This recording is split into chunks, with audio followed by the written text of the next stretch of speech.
I'm a spinner, and I have sheep at home, and then every year we have to get the sheep sheared, so we get their wool cut off of them.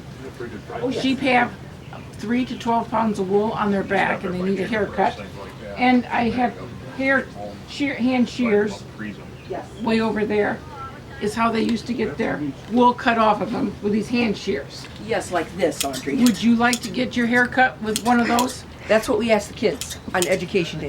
And this is what it looks like when you are busy going like this. It's washed. Yes. It's already washed. Oh, okay, yes. And it's stuck together. And then we have these carders down there too. Oh, yes. I should have brought everything. And then you card the wool, and then it ends up looking like this. So then you can spin it. So most kids started learning how to spin when they were 6 years old. And so someone had to be carding it, plus spinning it, and washing it. It takes a long time for it to dry. See? Is it getting straighter? Yep, you gotta keep on doing it. Oh, dear. So then you get it all spun. This right here is single ply, and then you spin it on top of each other to make 2-ply, and then that's what most people use. But you can knit with, or anything, weave without it.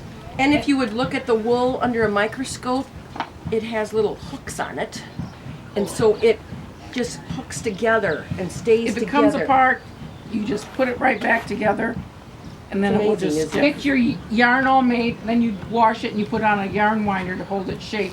This yarn winder was made by our great-great-grandpa, and he made it for our great-great-grandma. She used it so much, it's really primitive, the handle is smooth. But Grandpa enlisted in the Civil War when he was 31 years old. In Jackson. Yes. Wow. And he had a 3-year-old daughter.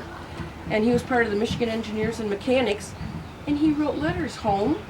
And we still have some of those letters. So here's a picture of great-great-grandpa right over here.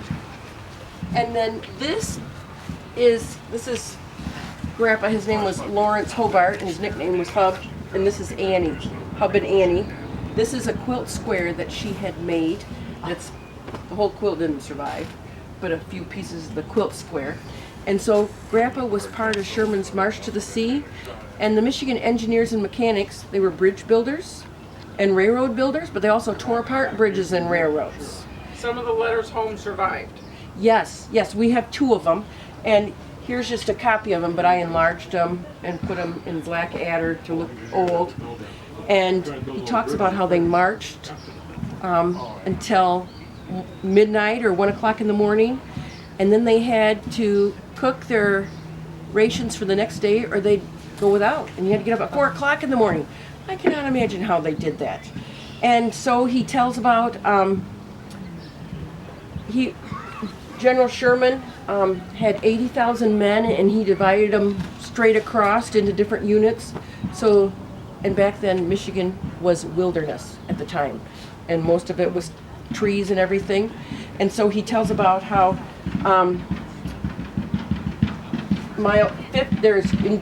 through the heart of Georgia, 50 miles wide, destroyed. We found provisions in abundance, cattle, hogs, cattle, and sheep too numerous to count, but they were killed or driven off for the army.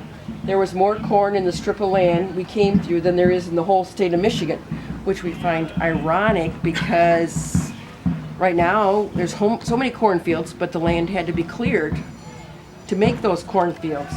And then he tells about, even though they were bridge builders and mechanics, they still were in battle. And he tells about helping take a neighbor off the battlefield that had been killed. And then he said, I helped take him from the field. Well, Annie, I don't want you to worry about me. Of course I'm worried about you. And he was talking, missed getting mail. And then down here, Annie, right off, and give my love to all our friends. Give my love to the little children with the 3 kids. And then, did I say he did survive the war?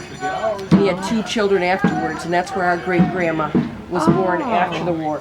And then, Annie, my heart's best love is yours. I think this war will end before long. Then if I live, I will come home, never to leave you again, till death parts us. I agree. Isn't that precious? It is. And then he tells about, so after just all that romance, then he tells about, our major just told us I am sergeant of the guard today. $34 a month is better than 18. All he tells it is promotion date. Cool. Yes, I love you, dear Abby. Dear Ann. Then he, it was Sherman's Georgia raid at the time, and he told about all the battles he was in as part of the Sherman's March to the Sea, and Sherman's Georgia raid, and Sherman's Carolina raid. And then researching genealogy, then two of our grandfathers, great-great-grandfathers, were there at the surrender in the Raleigh area.